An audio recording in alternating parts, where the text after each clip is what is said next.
Hi everyone, it's me, Azura, and I want to talk about the Pokemon Presents that just aired this morning.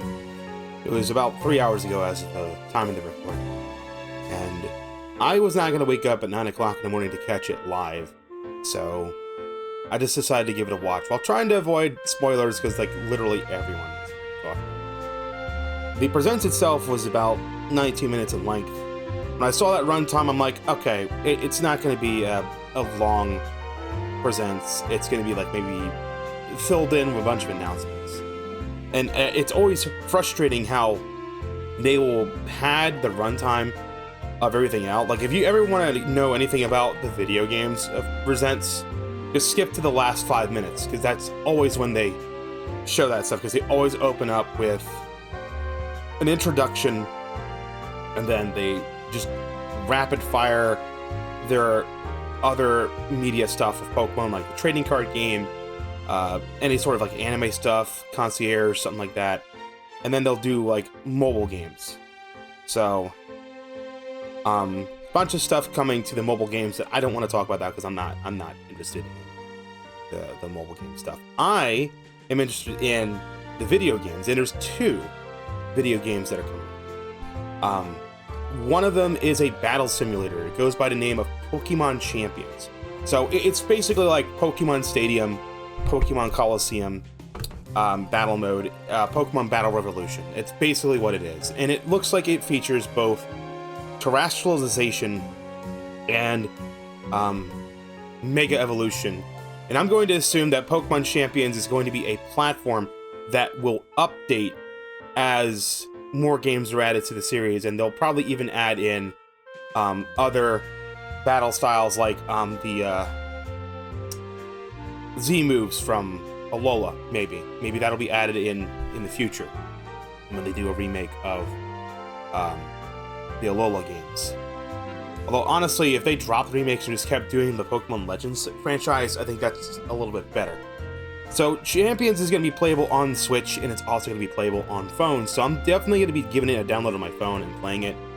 It is compatible with Pokemon Home, and you might be thinking, well, you know, if someone has just a phone, how are they going to be competitive? Well, with Pokemon Home, they can train their Pokemon in Pokemon Go and transfer it to home. A lot of people forget you can do that. So I'm actually a little bit interested on how that's going to play out. But the big thing was Pokemon Legends ZA. We have a little in-game rendered trailer, and then we have the extended look. And I was afraid that Pokemon Legends ZA was going to take place entirely in Lumio City, and it looks like that, unfortunately, is a fact. But it's not the same Lumio City that we explored in Pokemon X and Pokemon Y all the way back in the 2010s. It is an expanded Lumio City. It's like, think, in terms of scale, think of like the Grand Theft Auto game. That's kind of the scale we're looking at here. I am frustrated that there's like no outskirts, like you can't go to like any of the outside parts of Kalos. It's going to take place entirely in the city. So while the game does take place in Lumio City entirely, for at least from what it seems like, there are wild zones. These are areas of the city where you can capture different Pokemon. Something I keep seeing on 4chan's VP board is discussion of something called a catacomb. There's rumored to be a catacomb underneath Lumio City that kind of acts like a dungeon that you can explore. That wasn't shown off here. I'm pretty sure that's just a nothing burger. I'm sure it's just you've got this big city. Now, in the trailer, it looks like the player is able to get to the rooftops to do specific points in the city, and then you're able to like parkour around a little bit. Not exactly Assassin's Creed, but you have a little bit more character movement, and you have like your Rotom phone or something is able to allow you to glide across rooftops or something, so there might be some movement changes. So the biggest thing though was the change to the battle system. So if you're tired of the core Pokemon games, you're tired of how stale they are, go play Pokemon Legends. That's going to be the franchise you'll want to play. Now, it'll probably be the Pokemon games I'll focus on myself, because with Legends, there's only one version. So you can catch all the Pokemon in one game, which is great.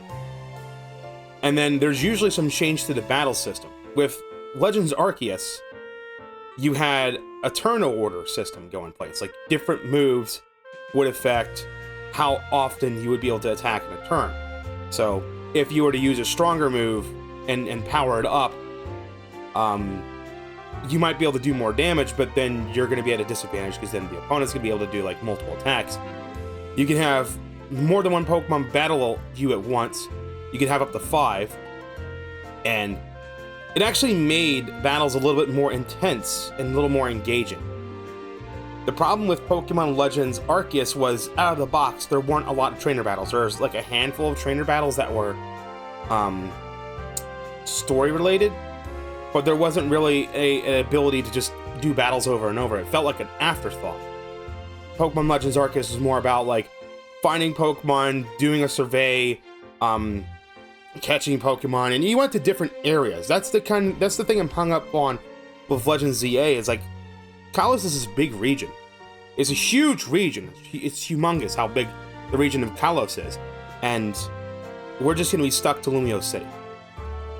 So I hope the city is, like, really big. And there's lots of little places to explore, because if I can just go through it in like an hour, I'm gonna be disappointed. Maybe they're holding off, and maybe there's, like, other areas we can go to outside of Kalos. Maybe we'll just stick to, like, the center of Kalos.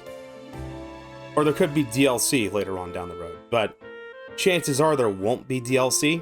Something that's interesting is Pokemon Legends ZA is being released on Nintendo Switch, but it's coming out late 2025. So it's coming out toward the end of this year.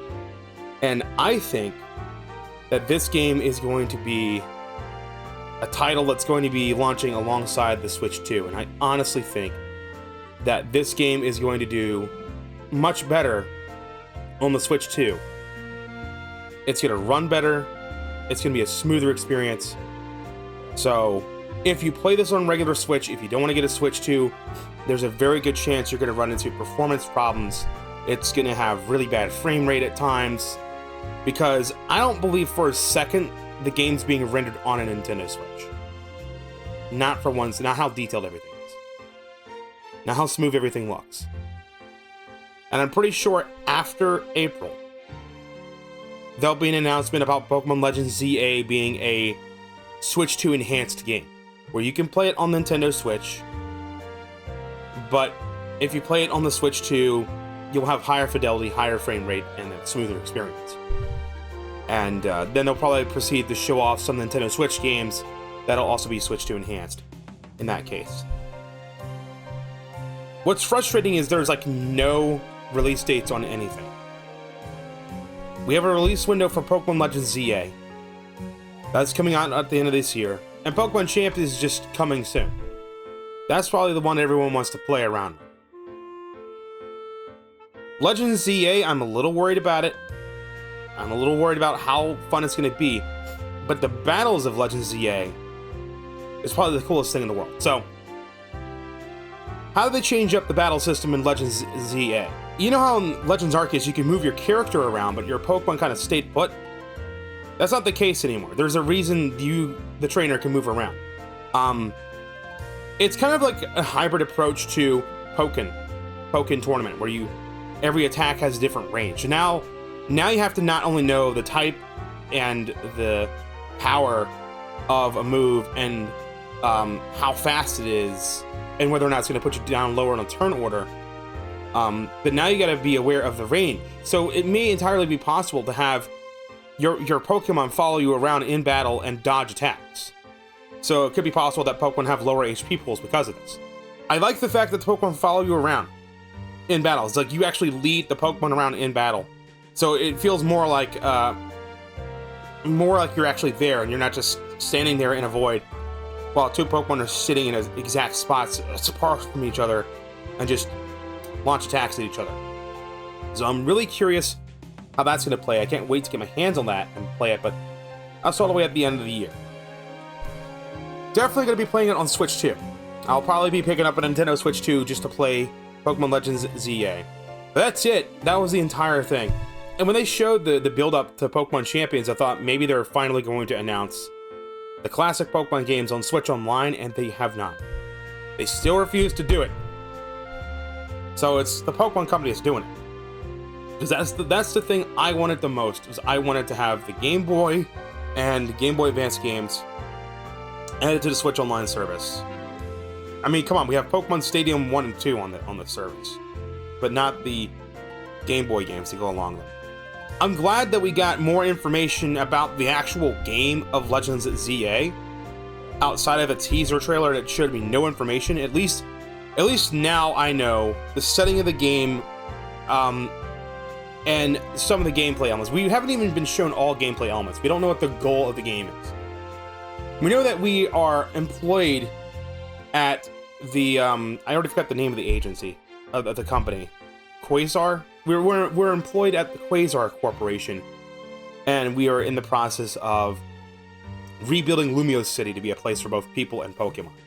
Okay, well, at least in Legends Arceus, they said, you're part of the Galaxy team, you're part of the Survey Corps, your job is to go and survey the Pokemon in the Hisui region and get detailed information on them. This one's like, you're employed at Quasar, their goal is to improve the city. How do I do that? How am I improving the city? That's a question that has not been answered.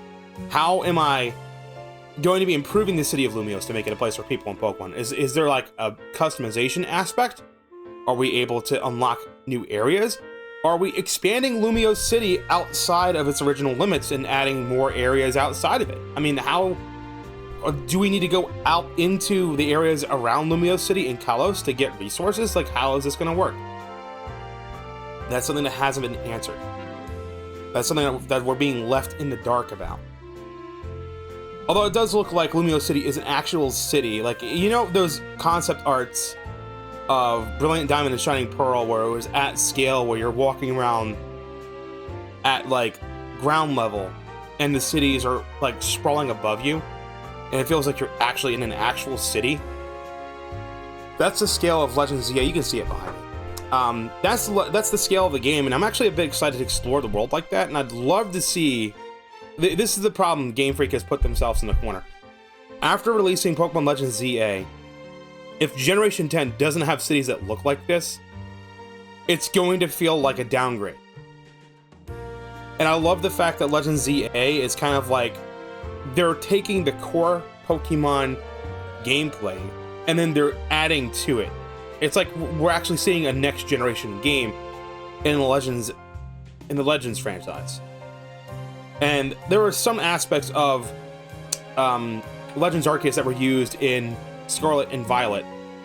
So I'm hoping some of those, we all know like anything that changes the battle system is not going to be the case. It might just be like additional player movement.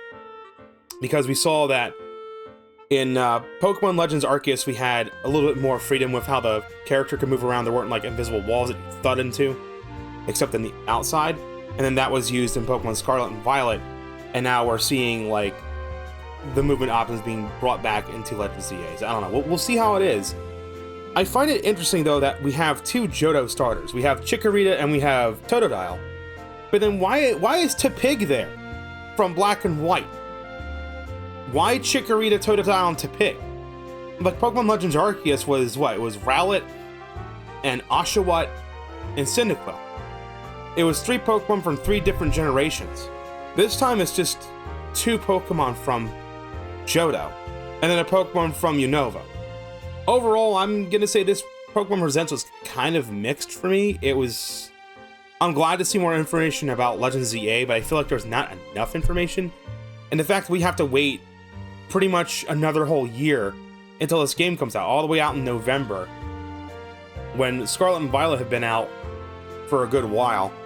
That's kind of disappointing. I was actually hoping we'd have like another smaller game, or at least like the Game Boy and Game Boy Advance games released on Switch Online to tide us over. I guess we'll have Pokemon Champions to look forward to. I'll probably play around with that when it comes out, but other than that, there's not really anything else to look for. So, as a somewhat disappointing Pokemon Direct. What did you think, though? Did you find the presents to be exciting? Maybe you like more of the mobile games, and you're here for like the Pokemon Masters EX and the trading card game thing, which I'm considering picking up.